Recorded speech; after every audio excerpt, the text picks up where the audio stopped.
welcome to Horror Monster Collectibles, where today we are going to be doing part 2 of my review for the HCG Alien Queen wall mount. I will include a link for part 1 of my review down below, but basically she arrived pretty broken. She was packaged pretty poorly. I've done some repairs, some repaints on her, and gotten her fixed up.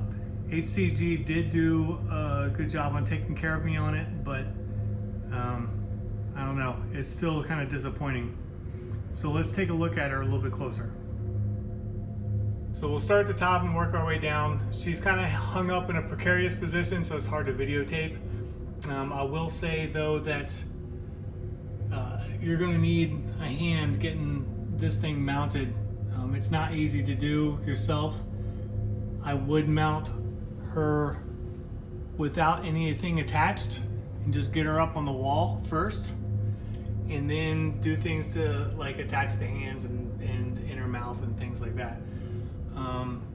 One lesson I did learn is it is much easier to do the hands if you insert the pin for the fingers first and then do the wrist joint. As far as the hand, I repainted the hands. I added the silver for her nails and shaded it, which looks much better and more accurate in my opinion. I've fixed the dents on the door and added some weathering to there. I added some rust up here for the level 5. Also, it's kind of curious that it's not level 5, it's 5 level. It's just kind of weird, which is weird. Coming down here, I added a gloss over her. I glossed up her teeth more in her inner mouth. It came pretty dull. It wasn't a sharp gloss coat on there. And I obviously I fixed all of her broken teeth. We'll get a shot down through here.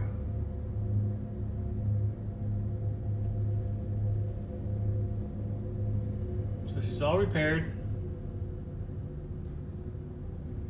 Now this wonky tooth, I'm still debating about breaking it off. This was actually set incorrectly from the factory.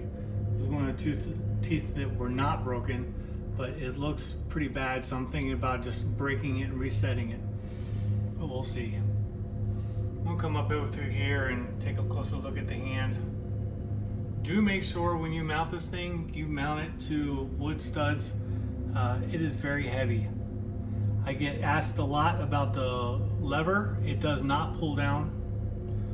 It is fixed in place. But yeah, so this is going to be short. There's not much to cover since I covered most of it in the first part of the review. But I guess final thoughts on her is she worth the price? No, she's not with the quality that you get from them nowadays.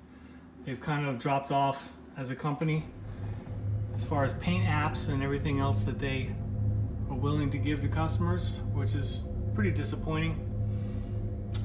If you can get her at a lower price, I would jump on it just because she does have great presence, even though she's highly inaccurate. As far as sculpt, that would be Elm Studios to blame on that. Don't understand how hard it is to look at a Scream Queen and just duplicate that on a sculpt. But apparently it's very hard. So anyway, I do recommend it, but not at the price that they offer. She has great presence. She definitely stands out in the room, which I might just do a quick shot of her since we're just kind of doing up close shots right now.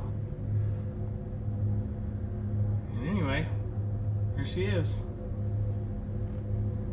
So let's go back and we'll take a look at her, how she looks in my room.